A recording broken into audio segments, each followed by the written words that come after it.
Under the Open Public Meetings Act was provided by written notice on January 3rd, 2019 to the Courier News, the Echo Sentinel, the Star Ledger, Tap into Warren, and the clerks of the Borough of Watchung and the townships of Greenbrook, Long Hill, and Warren.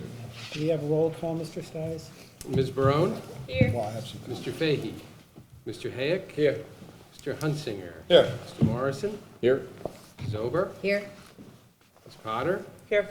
Dr. Shabilsky? Here. Ms. Raban? Here. And Mr. Fountain. Here.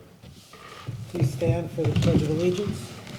I pledge allegiance To the flag of the United States of America and to the republic for which it stands, one nation, under God, indivisible, with liberty and justice for all.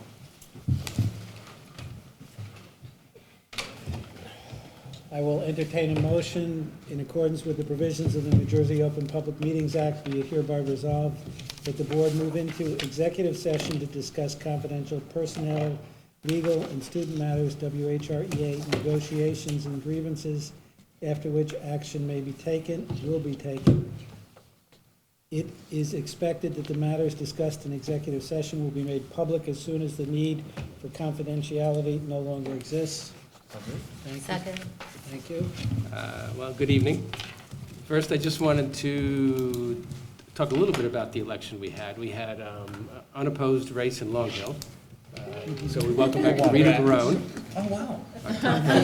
And in the township of Warren, we had three candidates. The two highest were Mr. Morrison and Naresh Shand from the K-8 district, and he'll be joining us in January. So congratulations to all three of you. Thank you. And the second thing is... Just before the second thing, I just want to let the rest of the board members know, I've invited Dr. Chan to join us at the November 19th meeting, where we're meeting with Gwen Thornton to do our professional development. He's accepted, and he's going to be here with us. Oh, nice. Okay. Number two, and the operations committee, when we talk, we'll kind of go through it, but the audit is almost complete. The state's got their information to them. So our auditors want to join us at the next board meeting and operations committee meeting to discuss the audit. We did have That meeting, just for clarity, the 22nd. 26th. Yeah, 26th. Or Not- 26th, not- right. Not the training one. Thank Yes. you. The board training one. And then the third thing, and I have to do this, and I apologize, but we did have transportation safety drills. Once again, we had them on October 24th, here in front of the school at 7 o'clock in the morning. It encompassed all of our routes, 42 routes, 29 of ours, 13 Greenbrooks. It was run by Janet T., our transportation coordinator, and all went well. And that's all I have, Mr. President. I'm good. Okay. The other thing I wanted to announce is the school board's delegate assembly is taking place on the 23rd of November. Rita, who's gone and represented us in the past, has volunteered to go again. If anybody else feels the need and wants to persuade her not to, she might be persuadable. Or, Are you so, gonna or, be there? no, or someone else can accompany her as Oh, well. yeah, absolutely, yes. We get one vote, but someone else can accompany. Are you going in any event? Okay. That's it. Committee reports. Do we have an education committee report? Yes, sir. The Education Committee met on November 4th, and a couple of things that we went through. Some are on the agenda for discussion this evening. The first item was we had a furniture update where Dr. Jewett provided an update on the replacement furniture that they're trying out in 5 of the classrooms, and the selection. She went over the selection process and how teachers were engaged in utilizing some of the sample furniture and trying out different layouts in each of the classrooms.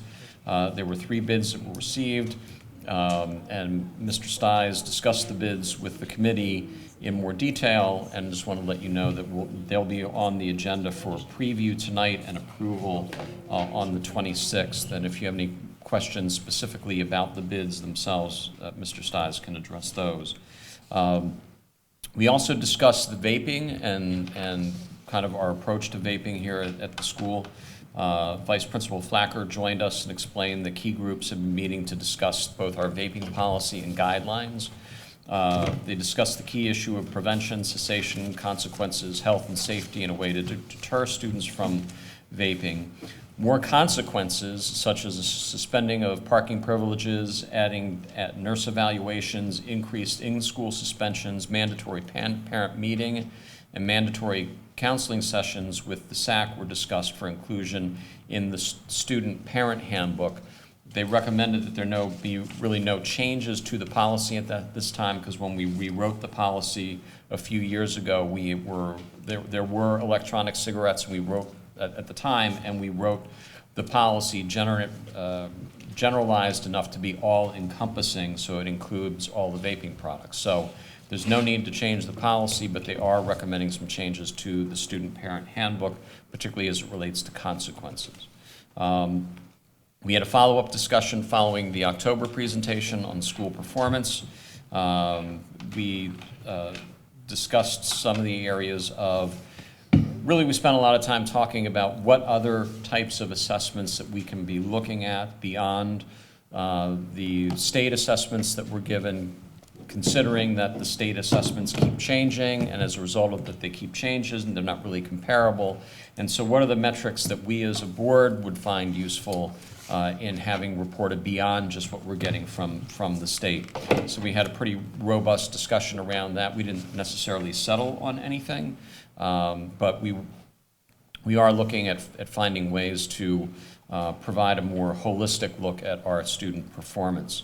Along with that, we talked a little bit about math assessments in particular, and how we can potentially improve the articulation with math in our sending districts, particularly when we were looking at the 9th grade algebra performance. We had a discussion on equity training. Dr. Jewett updated the committee on equity training, that they've been working with a consultant. A team of 13 members were assembled for training on November 20th, who will then turnkey training for other teachers in their respective departments, recognizing that diversity, equity, and inclusion will be a key component of our strategic plan in the next year. Ms. Schneiderman then provided us an update on the PD days. They got high ratings across the board. The focus on departments in the second day was a preferred model, allowing the teachers to spend time together, focusing on departmental issues. We reviewed the music participation as a result of the increase in the addition of the new courses, and it showed that we've seen an increase in student participation in music, up from 20% to 22% of our student population, but the actual number of seats, students that are taking courses, went from 413 seats in 2018 to 472 seats in the current school year, which is certainly great to see that there is that much of an interest increase in the various course offerings. We also then looked at TEDx. TEDx is scheduled for January 23rd at 6 p.m. The title of the event will be Why Not? And we encourage board members, if you're able to attend and see what our students are up to in that TEDx type setting, it would be great for you to be there. So mark your calendar for January 23rd. And that is all. Thank you, Bob. Any questions for Greg? My comment isn't to imply that I'm in favor of vaping as a healthcare professional, but a question I have is part of the communication, or if not all of the communication, is about avoidance and consequences. Has there been any communication, past or intended in the future, to explain where the high risk is, assuming that some children, young adults, will do this regardless of what we say and may do it on their own outside of school property? And do we have any obligation or health interest in communicating ways to be safe about it if you're going to make that choice? That's interesting. We did not discuss that specifically about, kind of safe vaping. if that's what you're referring to, or am I misunderstanding the I mean, question? in a way, yes. So, and your date of meeting was November 4th, so this Yes. obviously is newer information that's out as all the to vitamin E what stuff. the really high risk is of pulmonary damage or lung damage, and don't know that they're reading it, don't know that they're getting that information, but it's probably information, if we're discussing it, that people should get, so that if they're going to make the choice, which I think is wrong, at least they can do it in a way that is less risky. And that's the issue around the vitamin E acetate that's been Exactly. mixed in with, some of the THC-based products that are out there. So I don't know if I don't believe any of that has been communicated. Certainly Dr. Jewett can speak to that. But No, I appreciate that, that suggestion. I think at this point it's general knowledge right now. Well, I'm assuming, Broadcast. like, the To health us. effects are in health. Yes, but in terms Don't of assume. looking at, I guess you're saying which are the riskiest in terms of. Well, the health effects are in health class, right? Yes. So if that health curriculum needs to be brought in to say, look, these are this is why, and these are the substances. You're not saying like, but if you're gonna do it, do this. You're saying that all the health effects should be outlined for these kids so that they understand what the health effects are. We also need to do it for the parents. Well, and I also think that we shouldn't wait until they take it in health class. I mean, I think that this is serious enough, and the information that's come out from the Center for Disease Control over the fact that they've been able to isolate the fact that the folks that are selling THC-based vaping products are mixing in this vitamin E acetate, and that is the thing that is Yes. making people's lungs explode. So our students should be aware, not that we are encouraging them to do it, but if you're going to do that, you need to know that consuming that product may make your lungs explode. Right, and isn't there somebody a kid who's willing to like there's somebody out there right now who like had a problem, wants to tour and tell about all the bad stuff that can happen to you if you vape. I have Sort of like a received some- scared straight kind of idea, right? And that's what they are looking into, because we do want to bring in some speakers, who've had experience that But can it- speak to it. But we need to make sure, I think it definitely needs to be, make sure the health curriculum is updated to include it as well. We are getting, I know I am getting updates constantly from our county Department of Education office is always sending us materials from the Department of Health and from the different folks at the state level involved. And so I always share those with our SACs, with our health teachers, and they're constantly reviewing that. There is a constant flow of that information coming in because there is so much new information coming out on it. So we do share that with them, but I'll certainly follow up with them. That's, a really great point, so thank you. Some of you may have seen on this evening's news before we came here, the report of the first double lung transplant in the United States Henry Ford, on a 16-year-old boy. now 17, 17. celebrated his 17th birthday in the hospital. But that's, his name? No, Henry Ford Hospital in Detroit. personnel, do we have anything more? Yeah, just some quick things. Thanks, John. So we had a preview of the C items, some of which will take action on November 12th and November 26th.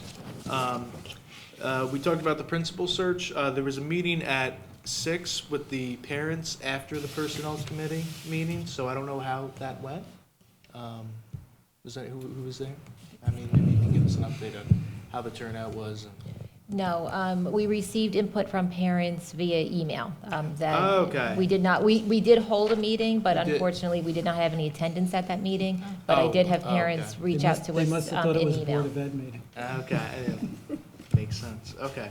All right, so parents gave some feedback on email, and I guess take a look at that. We talked about the feedback from the PD days. So this was kind of, I guess, the first, PD days that were kind of not focused on a sole thing in a way, because wasn't it last year, it was generally geared towards We tried a couple implementing of the- different models, so this year, that second day was run through the departmental initiatives, and in some cases, the teachers were able to self-select, or the departments worked on what initiatives they were going to focus on that day, and Yeah. they set their own schedules for that day. It was still a full work day. Yeah. But they determined, Yeah, and it was kind of like, we had a greater variety because wasn't last year kind of more in general geared towards still implementing the one-to-one with the Chromebooks? Or, We've had a lot of yeah. focus on technology in previous years, yeah. Yeah, okay, so this was kind of the first time in a while that we didn't have kind of a big, there was more variation to it, but it looked like it went well. I mean, we had some good feedback, and yeah, it was favorable feedback from the faculty, and we'll work with that in the future to see how, to see how we can improve it, so, right, that's it. Thank you, John. Any Thank you. questions?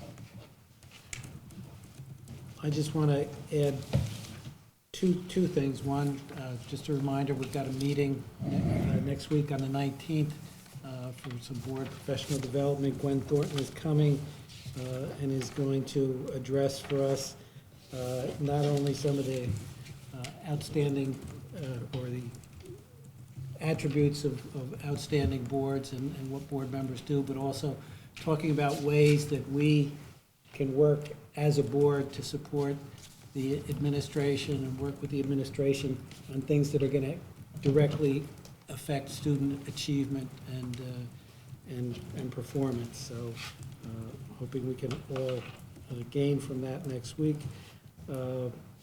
And finally, just to let you and the public know, D9, a resolution for action later tonight, is going to be a resolution concerning ratification of the collective bargaining agreement with the WHREA. D5.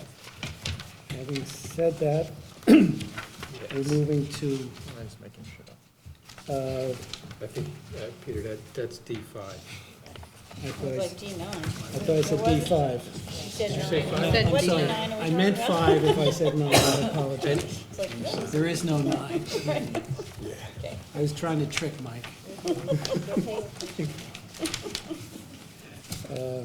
Okay, Roman 7, future action items, any discussion of the A's, administration matters? Wait, you're not gonna comment? Oh, I can skip right over. Today, this is our first opportunity for public comment. Unfortunately, this public comment is limited to items on the agenda. We will have a second one, hopefully relatively short, which is not limited to items on this agenda. If you want to address us on items on the agenda, please step forward and identify what town you're from. Hearing none, I will now close the first opportunity for public comment. Ken, keep going. And thank you, I need it. Discussion on the future action items. Let's do A, B, C, and D. Anybody?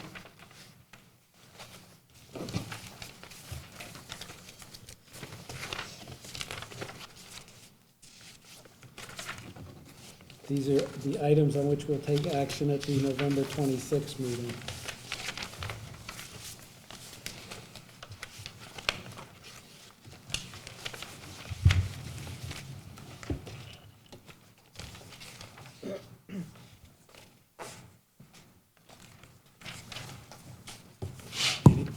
Yes.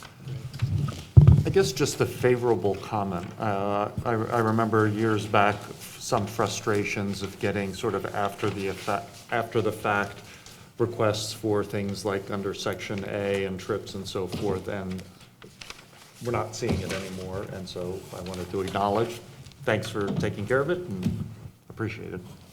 Thank you for noticing. Bob? Nothing? Yeah, no, I'll second that, Greg. I think, although there are still occasionally things that pop up, they're not always controllable, and I think our whole administration has done a good job responding to past frustrations we've expressed, and I appreciate also the amount of forenotice that we're given on things to vote. Well, and I think that's also reflective in the shortness of the actual action items this evening, right? That's true. That's exactly true, yes. Okay, no further that, then we will move to Roman 8, action items for this evening. Mr. President, I'd like to move items A1 through A2. Thank you, Bob. Second. Thank you, Rita. Is there any discussion of resolutions A1 and A2? Hearing none, could we have a roll call vote, Mr. Stiles? Ms. Barone? Yes. Mr. Fahey? Yes. Mr. Hayek? Yes. Mr. Hunsinger? Yes. Mr. Morrison? Yes. Mrs. Ober? Yes.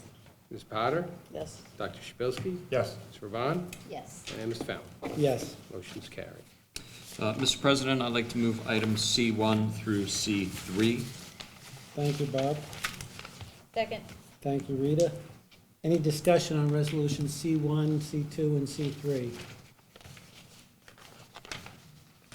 Do we have a roll call vote, Mr. Stiles?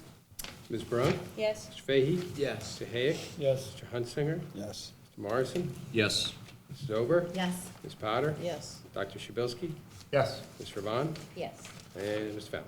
Yes. Motion's carried. Mr. President, I'd like to move items D1 through D5. Second. Thank you, Bob, and thank you, Rita. Any discussion of resolutions D1 through D5? Yeah, Mr. President, I would like to just, Make one, oh, we're making one Act- change to... actually, two very, very minor changes. On D5. item D2, the original amount was $294,000. It's been reduced to $292,526.37. Okay, Very minor change. In item D5, where it reads in the second line, including mutually developed salary guides, we're changing that to including mutually agreed upon salary guides. okay. And that's it.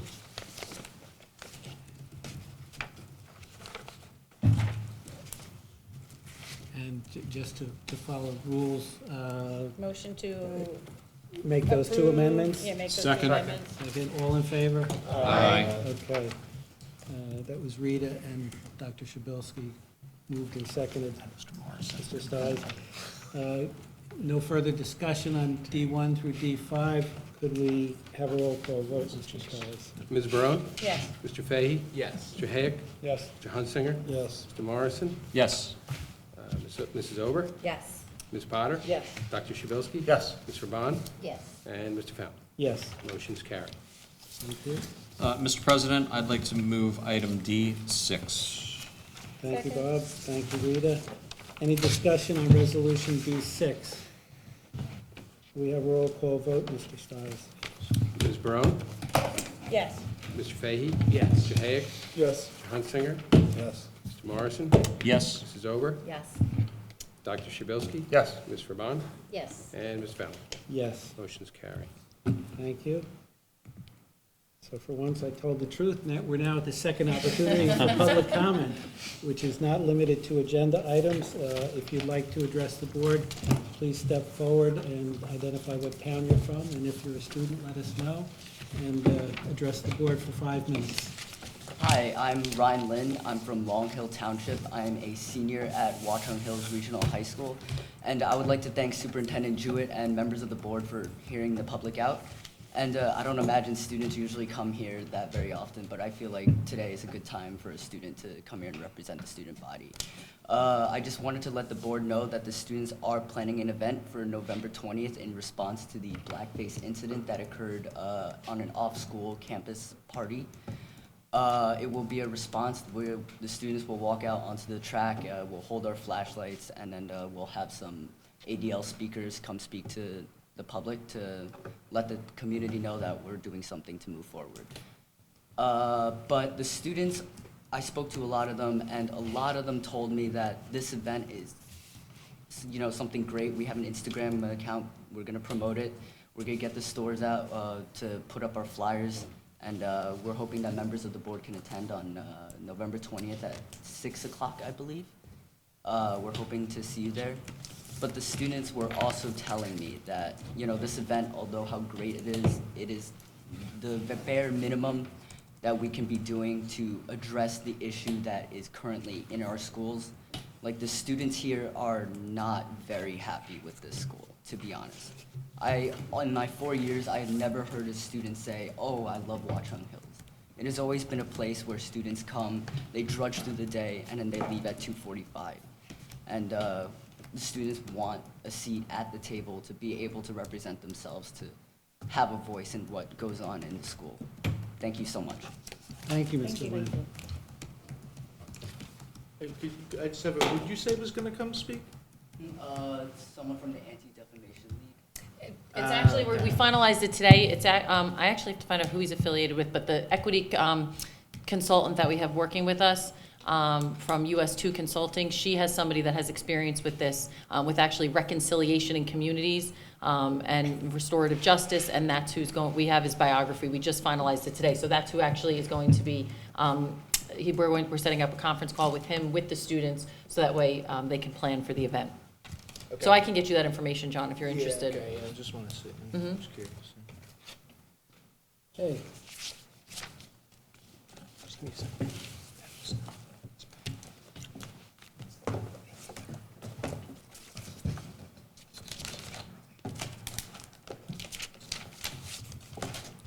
I don't like the mic. Can you guys hear me right now? Would you rather me have me use the mic? We Well, you have asked you to for to recording. because. Mic? for the Sure, no recording problem. purposes. Thank you. Good evening. My name's Aiden Allman Cooper. I'm from Watchung, New Jersey. I'm a community member, and I am an educational advocate and consultant with SECO organization, also known as Special Education Committee of Advocates. I'm nervous to be here tonight for a variety of reasons. I have lectured across a lot of schools. I have been to convention halls. I have spoken to hundreds of people. And yet only, I think, a dozen or so, I'm really nervous tonight because I'm afraid that I'll be rejected. And I'll tell you why I feel I'm afraid I'll be rejected. I was a student here 2 years ago. I was a student freshman and sophomore year, half of sophomore year, and then I left. I won't get into the details of the situation, but what Mr. Lynn said is absolutely true. Students are really not happy. And I've always wanted to be a teacher. I've wanted to be a special education teacher. I wanted to be a lawyer. I wanted to do all those things. And when I left Watchung Hills, I didn't think that I could work in education anymore. Because the horrors and the pain that I felt at this school broke me down in more ways than one. So instead of crying, instead of sitting on my bed weighing 400 pounds doing whatever, I got up and I formed an organization. And since then, I've worked with over 14 school districts across New Jersey. We've represented countless of families with IEP implementation issues, with school district educational advocacy, a whole bunch of issues, including now it's been branched off to more school climate issues. And I'm here tonight because Mr. Lynn reached out to me, as well as other students, because I've never seen really anything like this. The fact that there seems to be a pattern. I think that you guys are rushing through this right now, and there's a really big pattern that really needs to be addressed. With the teacher that ultimately was, unfortunately, that situation happened with the hate intimidation. This is only on the surface, folks. When I was here, I'm an LGBT student. When I was here, I got bullied for being gay every single day. And I reported it. I won't get into the semantics. But these are big things, and now they're on the media. And that's when attention has to be done.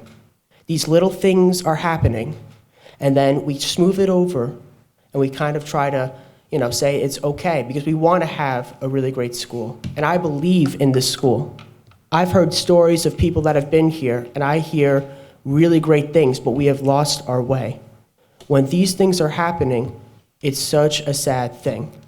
So I think that what needs to happen is that I looked at the budget over here with a lot of money, and I know this isn't a Q&A session, but what I will say is that if you look at D3, Resolution D3, or D3, there is a $1.5 million, almost $1.6 million cost for the girls' locker room alterations project. And the reason why I mentioned up, of course it doesn't say the inner machinations of it, but I just think that, does that sound like a fiscally responsible thing to do, to spend $1 million, over $1 million on an adjustment? Maybe I'm wrong, but that money could be going to hiring professionals and hiring people to work on school climate. And Mr. Lynn and I are going to be working together. We're going to be working to create a school climate survey. we will present the results to you. In 3 weeks, I'll be having a community tolerance event. It's going to probably be held at either the Watchung Elk Center or at another community center. I encourage all of the Board of Ed members to attend. I emailed Superintendent Jewett. You did not get back to me. Maybe it was for a couple of reasons. Maybe you didn't see it. Maybe sometimes technology is really crazy, or maybe you weren't interested in reaching out to me back. But I really hope that we can work together, because I have no interest. I want to make one thing very clear. I have no interest in belittling the school. You guys are all public servants. You guys are doing a really great thing. I'm here to speak for parents and students who are really in pain and who are hurting. And I think that we can really work together on this. So I hope that you'll reach out to me. I'm going to give my card. You will do what you will with it, as I say. But you'll see more of me. I'm usually at the K-8 district. I'm usually working with Jessica Ingracia, president of Board of Ed. I'm usually there. But because the situations have gotten so out of control, I came here tonight in a place that caused me a lot of pain. I did it to help, hopefully, some students. So I really hope that you will reach back out to me. That's all I got. Thanks. Thank you, Mr. Thank you. Cooper. Any other? That brings us to board other business. So, I thought we could take the opportunity to kind of give an outline of where we are on the strategic plan, what the next steps are with our strategic plan as we're hitting the end, just a sketch of timelines, just so everybody understands that that's. For the our planning next- process? Yes, for the planning That, process. in fact, do you have a copy of the RFP that outlines that by any chance? Because we just adjusted it. Yeah, I don't have it, but I know what they are. Oh, good. So Thank we you. have the RFP out now. As a matter of fact, I think about 6 or 7 people picked up. This is the second round of it. We made some minor revisions, but we kind of cast a wider net. The idea is that, I think the date is, geez, I'm trying to think it's in November. Oh, no, it's December 3rd. We received them back, and the idea is to have some meetings with 2 or 3 of the proposers, select one, and then come to the board on December 10th, and then have a vote on January. For that, that's to get the consultant on board. The timing's a little bit better for us because right now we don't have a couple of key pieces. We may not have a principal by that period of time, but I do think we'll have the guidance person here, the director. We'll have our IT director, which is helpful. And we should have the principal, even if the principal hasn't started, should likely be We- hired, so that. Right, so that gives us a little better time. But that's the timeframe from, and then Okay, from there. all it's- right. And then it's move what- forward from there probably in January, going Correct. forward Correct. to determine what would be the plan for input as to our strategic plan and what the timeline would be for that. And actually, from the sessions we had with the students and the staff for the principal input process, as well as, some of the meetings I've had with the students, with the diversity council and the representatives from the teams and clubs, we actually have gotten a lot of feedback that we can utilize in terms of the strengths of the school, the areas of focus that they feel, are present, the ones that we are currently working on, that we need to continue working on, and some new ones as well. So we have some good information already. But that would augment the formal process that we're going to go through. Oh, absolutely. Yes. Yes.